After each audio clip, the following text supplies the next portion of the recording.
يسن فيها الإكثار من الصلاة على سيدي مولاي رسول الله وعلى آله وصحبه ومن والاه من كل عمل صالح. This night of Jumu'ah, the blessed night of Barak in this night, and the sunnah is to increase your salah upon the Prophet عليه الصلاة والسلام and all good deeds.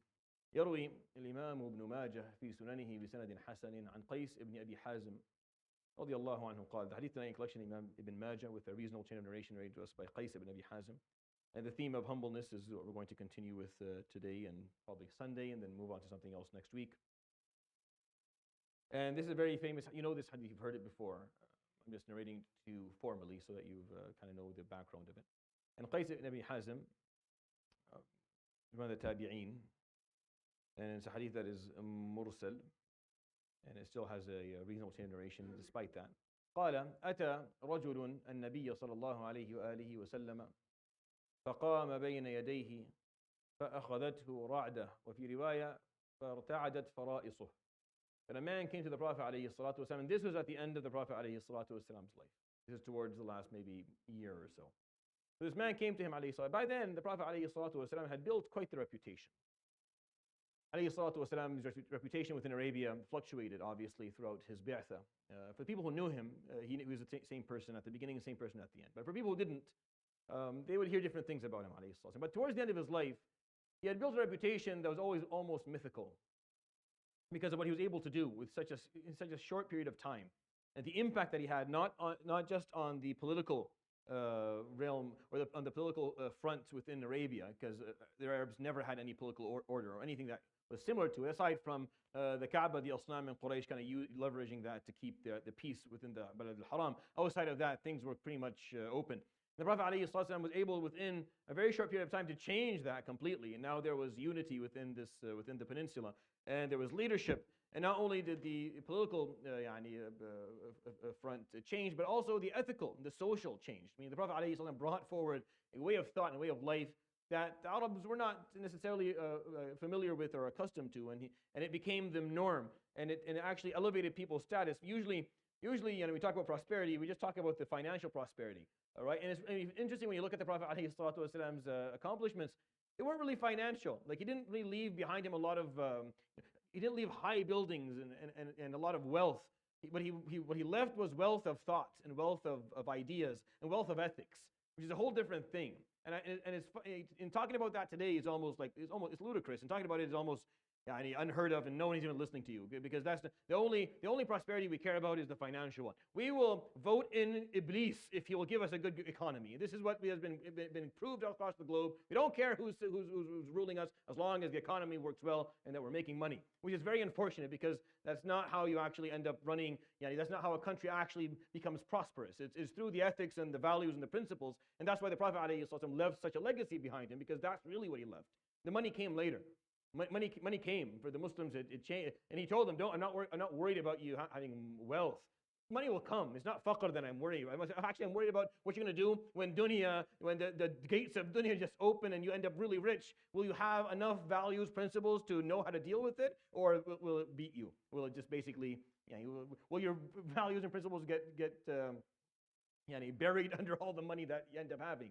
So it's something to think about. Anyways, the Prophet ﷺ was very well known. That's what I'm trying to say.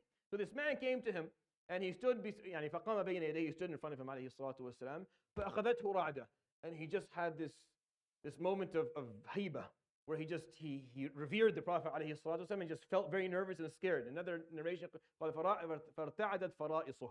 It's a very known Arabic term. If you're Arab, you've heard this before. Fara'is is jama' farisa, and farisa is the meat between your jamb and your katif. So and this is when someone gets nervous, this is what they start to shiver, and that's where you feel the anxiety happens there. He became very anxious.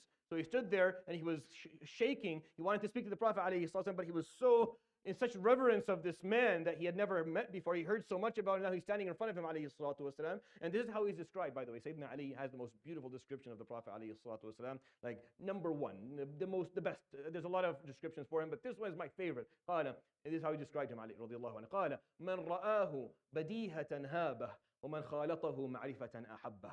Who saw him at the first time will be in fear and in reverence of him. And then if you spend a little bit of time and get to know him, you fall in love with him. Sallallahu alaihi wasallam. It's perfect. Anyways, this man stood there and he got this fear. So the Prophet ﷺ saw him, and he came to him, فقال يا أخي هون عليك فإني لست بملك.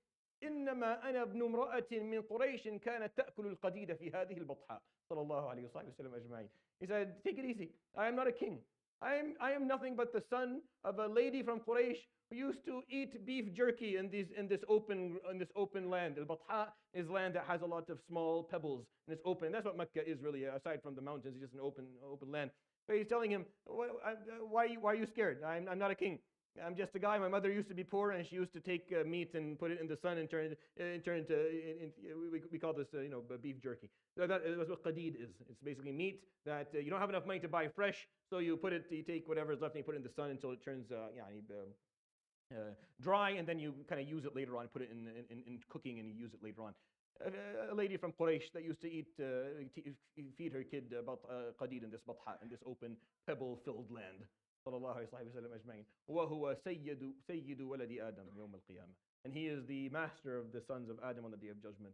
وهو حامل لواء الحمد صلى الله عليه وسلم يوم القيامة. He'll carry the liwa of praise. وهو ساجد تحت عرش ربه إذا قيل للخلق قفوا. And he's the only person who is permitted to prostrate under the Allah subhanahu wa ta'ala's throne while all of us stand. وهو الشفيع المشفع صلى الله عليه وسلم أجمعين. وهو الذي يحرك حلق باب الجنة وهو الذي يؤذن له في دخولها والذي يشفع للمسلمين. Who he is عليه الصلاة والسلام is not something that we do not know, nor did others know. But that's how he saw himself عليه الصلاة والسلام. This is actually how he saw himself. See, the difference between real humbleness and fake humbleness is where you say something about yourself, but you really believe something different. He didn't believe something different, alayhi salatu wasalam. He saw all of these things that I'm talking about. He is the man he is the first person to speak on the day of judgment. He is the one who carries the liwa al-hamd. He is the one who performs the intercession. He is the one who moves the doors of Jannah for the first time. He is the one who intercedes for Allah to remove people from Jahannam. He sees that all as responsibilities that he carries. He does not see it. Even when he says, I am the Sayyid Walad Adam, it's not that this is something that I see myself above anyone for. It's the responsibility that Allah subhanahu wa ta'ala gave me, He sees it as a responsibility. That's how he understands it. What he actually sees himself to be is just the son of a poor lady in Quraysh that used to, take pieces of beef jerky and eat it with him within this open land. Alayhi salatu wasalam. The difference between real humbleness and fake. Don't fake it.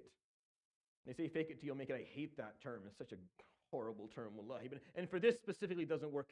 For this specifically, maybe it works for something else. Maybe for something else it can work. Okay, fine. Maybe I don't know what I'm talking about. But for this, it for sure does not work. Fake humbleness it doesn't work. You have to actually believe because it's the truth, not because you're lying to yourself. Because it's the truth.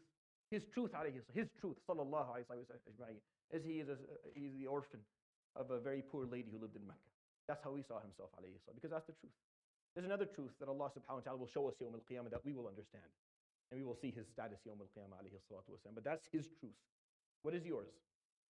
If that's his truth alayhi salatu wasalam, he had every reason to say something different to this man. And if he did, the hadith would be fine.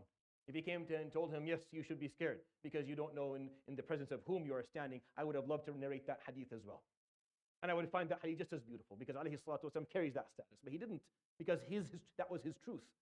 Your truth has to be something similar. Because if it isn't, then you're in trouble. If it's not, you can tell people whatever you want, and but what's your truth? How do you truly see yourself and feel who you are? Is it as simple as he did, alayhi salatu wasalam? And he is alayhi salatu wasalam. What do I sit here and what I say? You can't describe him alayhi salatu wasalam in a way that will be appropriate for his status. There's nothing I can say. Because he is number one in the eyes of Allah subhanahu wa ta'ala. What is it? What can someone like me say about something like that? Wallahi, dirt under his shoe is too much for me to be able to describe him appropriately. But that's how he saw himself. So if that's how he's seeing himself, then I should know how I should see myself. يروي الإمام ابن ماجه في سننه بسند حسن عن قيس ابن أبي حازم رضي الله عنه قال أتى رجل النبي صلى الله عليه وآله وسلم فقام بين يديه فأخذته رعدة فقال عليه الصلاة والسلام هون عليك فإني لست بملك إنما أنا ابن امرأة من قريش كانت تأكل القديد في هذه البطحاء.